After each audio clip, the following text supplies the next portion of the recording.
آج ہم بات کرنے جا رہے ہیں موٹر وے ریپ کیس میں سزائے موت پر، اور پاکستان میں یہ پہلی مرتبہ ہوا ہے کہ متاثرہ خاتون کی شناخت پوشیدہ رکھی گئی اور فیصلہ بھی اس کے حق میں آیا۔ یہ رپورٹ آج شائع ہوئی ہے bbcurdu.com کی ویب سائٹ پہ، اور یہیں سے ہم یہ ملزمان کو بھی، مجرمان کو بلکہ دیکھ سکتے ہیں کہ انہیں سزا کے بعد واپس لے جایا جا رہا ہے۔ پاکستان کے شہر لاہور میں انسدادی دہشت گردی کی خصوصی عدالت نے گزشتہ برس لاہور سیالکوٹ موٹر وے پر ایک خاتون کو ان کے بچوں کے سامنے ریپ کرنے کے جرم میں دونوں ملزمان عابد ملی اور شفقت کو سزائے موت سنا دی ہے۔ سرکاری وکلاء کے مطابق یہ پہلا موقع ہے کہ ایک ایسے مقدمے میں فیصلہ دیا گیا ہے کہ ملزمان کو سزائے موت سنائی گئی جس میں متاثرہ خاتون کے اصل نام سمیت ان کی شناخت کو ابتدا سے آخر تک خفیہ رکھا گیا۔ صوبہ پنجاب کے deputy prosecutor general Abdul Jabbar Dogar نے BBC کو بتایا کہ ایسا پہلے کبھی نہیں ہوا اور متاثرہ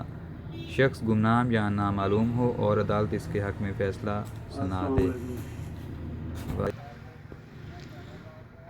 عبدالجبار کا کہنا تھا کہ پہلی مرتبہ اس بات کو یقینی بنایا گیا تھا کہ متاثرہ خاتون کی شناخت کو وٹنس پروٹیکشن ایکٹ کے سیکشن 14 کے ذریعے مکمل طور پر صیغہ راز میں رکھا جائے، اور اس کے لیے ان کا فرضی نام اور فرضی شناختی کارڈ استعمال کیا گیا۔ ان کا کہنا تھا کہ ماسوائے ان چند وکلاء کے جو اس مقدمے کی پیروی کر رہے تھے، کسی کو بھی متاثرہ خاتون کا حقیقی نام معلوم نہیں تھا، حتیٰ کہ FIR سے لے کر طبی معائنے کی رپورٹس اور تمام تر عدالتی کاغذات میں بھی یہی فرضی نام استعمال کیا گیا تھا۔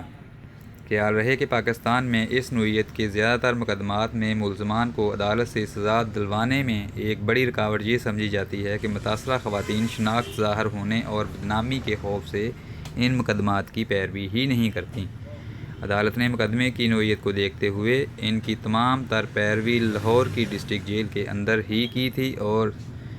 سنیچر کے روز مقدمے کا فیصلہ بھی جیل کے اندر ہی سنایا گیا تھا۔ ڈپٹی پروسیکیوٹر پنجاب کے مطابق فیصلے کے دن بھی عدالت میں متاثرہ خاتون کا حقیقی نام ظاہر نہیں کیا گیا، تاہم انہوں نے بتایا کہ عدالت نے متاثرہ خاتون کی شناخت کے حوالے سے تمام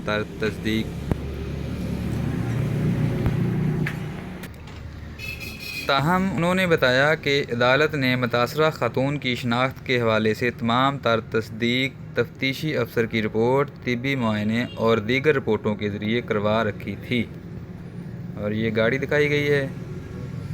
جس میں متاثرہ خاتون موجود تھیں جب وقوع ہوا۔ تو پہلے ملزم کون سی سزا بھگتیں گے؟ انسداد دہشت گردی کی عدالتوں نے دونوں ملزمان کو خاتون کے ریپ کے جرم میں سزائے موت، ڈکیتی کے جرم میں 14 برس قید، جبکہ خاتون کو یرغمال بنانے کے جرم میں عمر قید کی سزا سنائی ہے۔ ملزمان کے پاس ان تینوں سزاؤں کے خلاف اعلیٰ عدالتوں میں اپیلیں دائر کرنے کا حق موجود ہے، تاہم اگر سپریم کورٹ کے بعد صدر سے بھی ان کی رحم کی اپیل بھی مسترد ہوتی ہے تو ان تینوں سزاؤں میں سے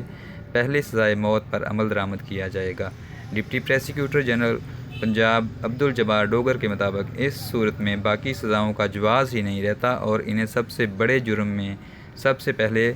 سزا دی جائے گی، اور وہ ریپ کے جرم میں سزائے موت ہے۔ استغاثہ کے وکلاء پر امید ہے کہ ان کے پاس انتہائی مضبوط شواہد موجود ہیں جن کی روشنی میں ملزمان کو اعلیٰ عدلیہ سے بھی ریلیف ملنا مشکل ہے۔ اللہ حافظ۔